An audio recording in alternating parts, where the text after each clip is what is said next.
Hello, class. I just wanted to show you what I did in Photoshop and some with the AI rendering output that I just showed you in the previous video. Okay, I'm not going to go through all the details in this. A lot of the stuff is either pretty straightforward Photoshop work or I have other videos, and if I'm linked to those other videos, but specific tricks that I use. 'Cause I used a lot of the same tricks and tools throughout this process that I use in any old rendering.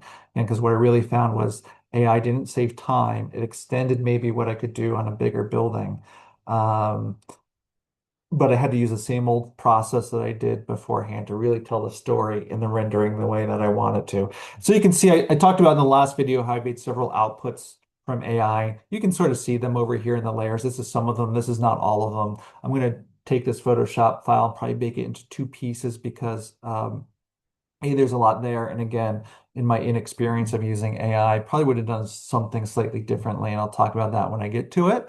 But the big thing, as I mentioned in the last video, was the thing I was least happy about was the contrast. So we can start to see here, I've started to draw, and just, again, just paintbrush tools and masks and things, just darkening up this edge a lot the way that I wanted to do. I overlaid the watercolor with the photoreal, so it's somewhere in between. I color tweaked it so it's not that pop of orange in the original one. If you go back to the previous video, was so orange, and so I toned down the colors, and all those basic things there. What else I did? I talked about how I sort of like just painted on like a red tone on a bunch of the people, just little splats. See, I did that just to like bring your eye to it. It just sort of it simultaneously softens them.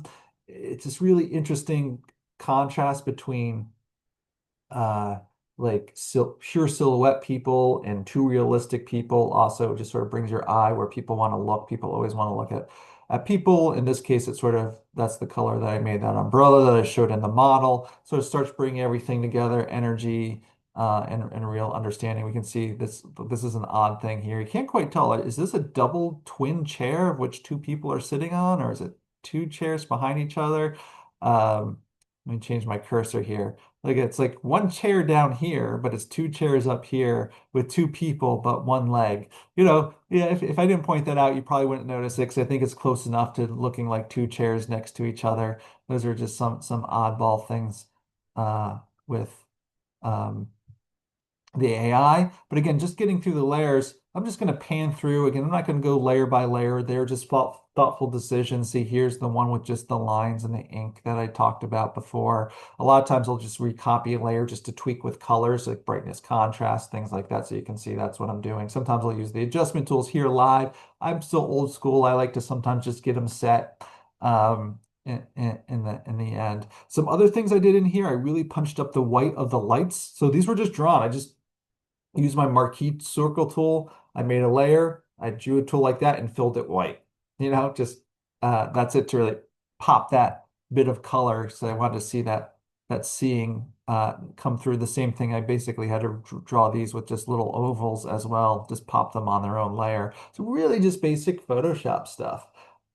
Take several layers from A, overlay them. Remember, just again, I'll maybe link to my other non-photo real videos in here because a lot of that process is identical to that. Like, see how I use multiply?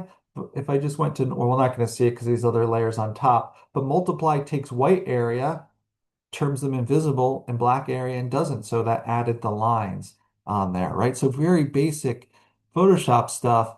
Get the contrast right. It's not a perfect drawing, but I'm going to end the video here because what I realized was, and maybe I would have done things slightly differently again had I known the exact process, but the resolution from AI was not terribly high. Maybe I could have gotten a higher in ChatGPT, I'm not sure. But I did know there was a bunch of things I could do in Photoshop to increase it. And so at this stage, I got to this level. I had all these layers, again, mostly just layers I was working on with individual little painting things or contrast and color thing, corrections and overlays and all of those things. So I have a bunch of these layers here, but I then stopped and started a new file with a little bit of AI in between. So I'm going to stop the video here and then start a new video with Photoshop AI and the rest of the Photoshop layers, because that's what it takes to make a good drawing, is not just being satisfied with what AI gives you the first time, but doing a lot of your own touch-ups in Photoshop along the way. And there's just a lot of things to keep in mind as you're doing that.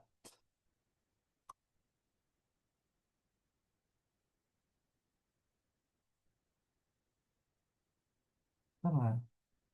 Why is Zoom not working?